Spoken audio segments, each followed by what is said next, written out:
Welcome to the WHHI-TV Daily News. I'm Betsy McDaniel. As always, there's a lot to cover in the Lowcountry today, so let's get started with our headlines. The cold weather we've been battling the last couple of weeks has led the State Department of Natural Resources, as of today, to close up commercial shrimping in the areas closest to the coastline. Shrimpers will still be able to fish in deeper, federally controlled waters 3 miles offshore. The state is trying to protect the tiny shrimp roe for fishing later in the spring and summer. When water temperatures get down to 48 degrees, shrimp can die, and temperatures have been hovering around 50 degrees the last few days, with more chilly weather in the forecast. Many commercial fishermen applaud this decision. This is usually the time of year when shrimpers are shut down for the winter, though the date varies and is usually a little later. While President Biden does plan to attend Donald Trump's inauguration next Monday, he is also planning to spend his last full day in office in Charleston.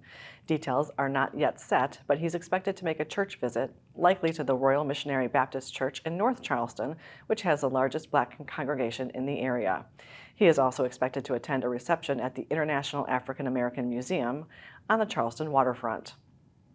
Last year, he spoke at Mother Emanuel AME Church, the place where nearly a decade ago, Dylann Roof killed 9 worshipers. Roof is one of the 3 federal prisoners on death row that Biden did not commute the sentence of a couple of weeks ago. The battle between Beaufort Memorial Hospital and the Novant Healthcare Group over who will get a hospital in Bluffton is going to be interesting to watch. Beaufort Memorial wanted to build a new hospital in Bluffton about 6 years ago, but St. Joseph's Candler and Tenet Healthcare, the owners of Hilton Head and Coastal Carolina hospitals at the time, fought that in court. Beaufort Memorial finally backed off back then, but now the new owners of Hilton Head and Coastal Carolina hospitals, Novant, wants to build a similar-sized hospital in Bluffton, and Beaufort Memorial is promising to fight that. At the same time, Beaufort Memorial has announced that they want to build a 28-bed facility within a doctor's office complex starting this year, and a hybrid emergency room and urgent care facility on the south end of Hilton Head Island that could open in 2026. More than 80 people packed a room yesterday for a public hearing on Novant's application for state approval on their project. The state is expected to decide on that by the end of March. If you live outside the gates of Hilton Head's large gated communities, the town of Hilton Head has scheduled a series of community meetings to gather feedback and discuss upcoming projects in those areas. The first of those meetings is Thursday from 5 to 7 for residents of the Skull Creek area north of Jarvis Creek and along Highway 278. The meeting will be at the Boys and Girls Club on Gumtree Road.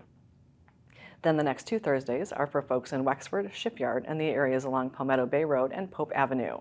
Next, the areas along the William Hilton Parkway from Shelter Cove to Arrow Road. Meetings are also planned in 4 other non-gated areas in February. You can find out more on Hilton Head's town website.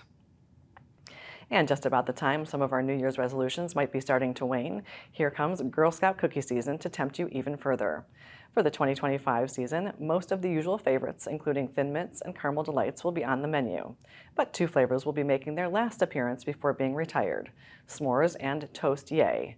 S'mores was introduced in 2017, and Toast Yay has only been around since 2021. They will be available this season, only while supplies last. Turns out Eastern South Carolina is the top cookie selling area in the country out of 110 Girl Scout councils in the U.S., with 2,100 girls selling an average of 626 boxes each and every season. And because of that volume, our area is still the only council that sells the cookies for $4 a box, when most councils have to charge $6. Your favorite Girl Scouts should be reaching out to you beginning this weekend, and you'll see them in front of stores beginning the weekend of the 25th. The media sources on your screen will have more on these and other stories, and we would love for you to like us on Facebook and follow us on Instagram at WHHI-TV. And if you have an idea for a news story, we'd love to hear it, so drop us a line at news@WHHITV.com. And after a quick break, we're going to get an update on what happened in the Town Council's workshop last week, so don't go away.